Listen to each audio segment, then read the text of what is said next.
አብሩበታላችሁ ባይዘ መሐመድን በጣም ነው የምትሸማቀቁበት። we know that መሐመድ የሚያሸማቅቃችሁ አሁን ላይ ቲክቶኩን እያደረግነው ያለነው ምንድነው? መሐመድ የሚለውን ስም በራሱ መስማት የሚያሳቅቅ የሚያሳፍር እንዲሆን እናደርገዋለን። ገና በዚህ ሰሞን በሚዲያ እየተንሸራሸረ ያለ የነብዩ ክብርን የነካ ነብዩን አይደለም የደፈረው። ነብዩ የማይደፈር ስብዕናና ክብር ያላቸው ነው። አላህ ከፍ ያደረጋቸው ነብይ ናቸው ሰለላሁ ዐለይሂ ወሰለም። ምንም የሚሹ ሰው አይደሉም። ግን ድፍረቱኛን የክርስትና እምነት ተከታይ ወገኖች ቤተ ክህነት እስልምናን ስንሰብክም ስናስተምርም ሰዎች አምነውበት እንዲመጡ እንጂ ሰዎችን አስገድደን እንድናዝ የታዘዝንበት ዲን አይደለም። አድርገንም አናውቅ።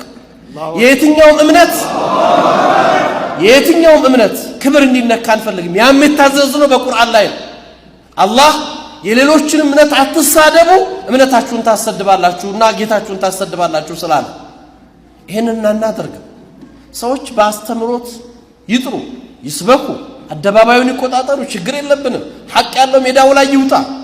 ነገር ግን የእምነቱን ረምዝ ይሁን የእስልምና ከነፍሳችን በላይ የምንወዳቸው ነብይ አንድ አይደለም 100 ጊዜ ፊዳ የምንሆንላቸው ነብይ መንካት ግን የዚህን ኡማ ክብር መንካት ነው። ስለዚህ ዝም እንደማንል ሊያውቁት ይገባል። እንደ ተቋም እንቅስቃሴ ተጀምሯል። እስልምና ጉዳይ ተቋሙ ክስ ይመሰርታል። ይሄን ድርጊት ዛሬም ትናንትም በፈጸሙ ሰዎች ላይ የህግ አስከባሪ አካላቶች ሰዎቹ በህግ ቁጥጥር እንዲውሉ አላስፈላጊ ነገር እንዳይደረግ እንዲያደርጉ በህግ ተጠያቂ እንዲሆኑ እንጠይቃለን። ህጋዊውን ስርዓት ተከትለን እንሄዳለን። ይሄን ያነሳሁት እናንተ ወጣቶች ዲናችሁን ስተው ይሄ ነው ማንነታችሁ የሚመጣው። እናንተን የሚደፍረው በማንነታችሁ አይቶ ነው። ስለዚህ በእናንተ ዘመን ነብዩ መነካት ሞት ነው። ይሄንን አስቡት። ለሩማት ላይ እነዛን 50 ሩማቶችን ሲያስቀምጧቸው ወስያቸው ምን ነበር? በሞት እንኳን ቦታ አትልቀቁ ነው አይደል? በሞት ተጠማለው። አሁን መሐመድን ሰደብሽውና 1.32 ቢሊዮን ህዝብ ይከተለዋል። እኛ ብናዋርደው አላህን ምንም እኮ እኛ እኮ ከጥፍሩ ቆሻሻ አረባ ለማያየን በጣም ሪስፔክት የሆነ ሪሊጅን ሪስፔክት አለው። ዝም ብሎ እጅ ሳትታጠብ መስገድ አይደለም።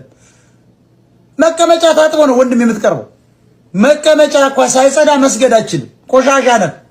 አይ ላቭ ሙስሊም ሪሊጅን ባይዘው ረሱሉ ሰለላሁ ዐለይሂ ወሰለም ሶላ አላ ረሱልላህ ቃል አይገልጸውም። እኔም መመዘን አልችልም። አንዳንዴ ፍቅራቸው ሰው እንዴት በዚህ ልክ ለሰው ይኖራል? ሰው እንዴት ኡመቱ ረፍት ይነሳዋል? አንተ ነብዬ ነህ፣ አንተ መልእክተኛዬ ነህ ሰለዋቱ ረቢ ወተስሊማቱ ዐለይሂ ብለው በልባቸው አምነው የተቀበሉትን አማኞች ነገራቸውን ሁሉ ያመቻችላቸዋል። ነገር ሁሉ የሚመቸው በሱ መንገድ ነው። ሶስተኛው አይቀጥልና ዛሊከ ቢአነ الذين كفروا اتبعوا الباطل የመሐመድን መንገድ ሁሉ ትተው የሄዱ እሱንም ቢያሉ አጠቃላይ ባጢልን ነው እኮ በጥርሳቸው ነክሰው ይዘው እየሄዱ ያሉት።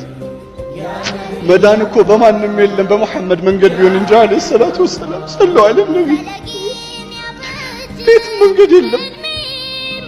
ቤት ذلك بأن الذين كفروا اتبعوا الباطل ባጢልን የከሱ መንገድ ውጭ ያለውን የተከተሉ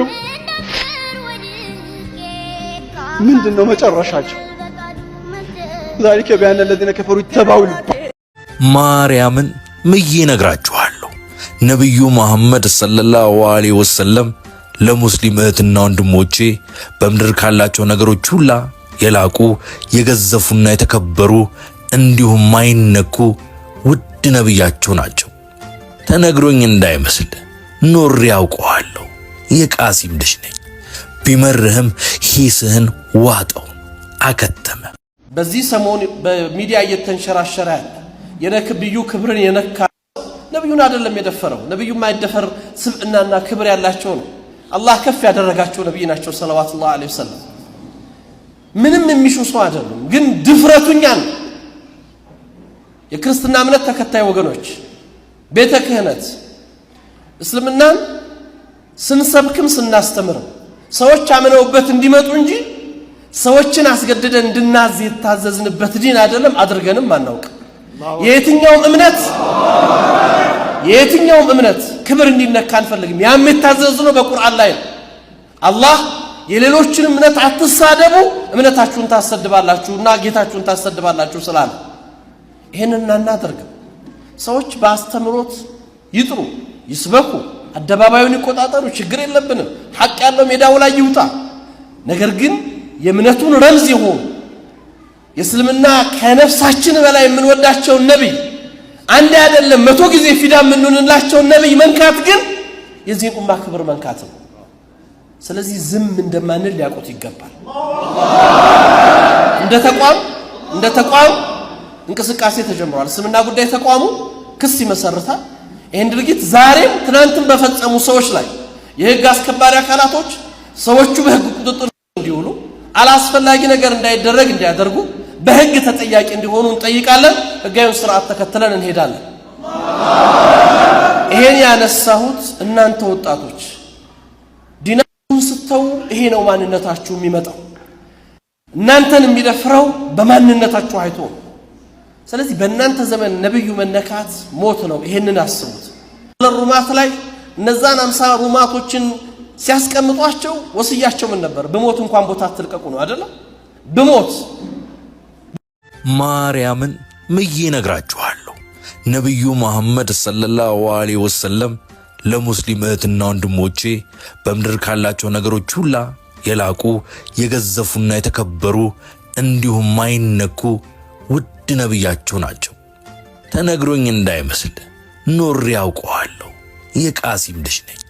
ቢመርህም ሂስህን ዋጠው አከተመ። ነብዩ መሐመድን ክብርና ረመት በሳቸው ላይ ይሁን ከልቤ ወዳቸዋለሁ። ለምን መሰላችሁ ወዳቸው? እሳቸው የተወለዱት መካ ነው፣ ያደጉትን መካ ነው። ነገር ግን ስለ መካ ከመጻፋቸው በፊት ስለኛ አገር ቅድም አባቴ ፕሮፌሰር እንዳሉት እውነተኛይቱ ምድር እንደገና ደግሞ መርቀዋታል። ስለኛ ኦርቶዶክሳውያን ከሙስሊም ጋር ያለ ግንኙነት የነብዩ ምርቃን ራሱ አበሻውያን ስለሆን ይህንን በማሰብ እንደ አባቶቻችን በእውነቱ እንኳን የብዙ እምነት አባት የሆኑትን ቀርቶ የኛ መጽሐፍ ምን ይላል? አንደኛ ጴጥሮስ ምዕራፍ 2 ቁጥር 17 ላይ ሁሉን አክብሩ ይላል። እንደገና በሃይማኖት አባትነቱ ደግሞ የሐዋርያት ሥራ ምዕራፍ 23 ቁጥር 5 ላይ የሌላውን የሃይማኖት አባት እንደዛው አክብሩ ይላል። ነብዩ መሐመድ ደግሞ ለኛ እሴታችን ናቸው። ቅድም እንዳሉ በአረቡ አገር የሀበሻ ምድር እንድትታወቅ ስለሰሩልን ለዚህ ውለታ ልንወዳቸው ይገባል። የጥንቷን ሙስሊምና ክርስቲያን የሚዋደድባትን ድንቅ የሀበሻ ምድር እግዚአብሔር ይመልስልን።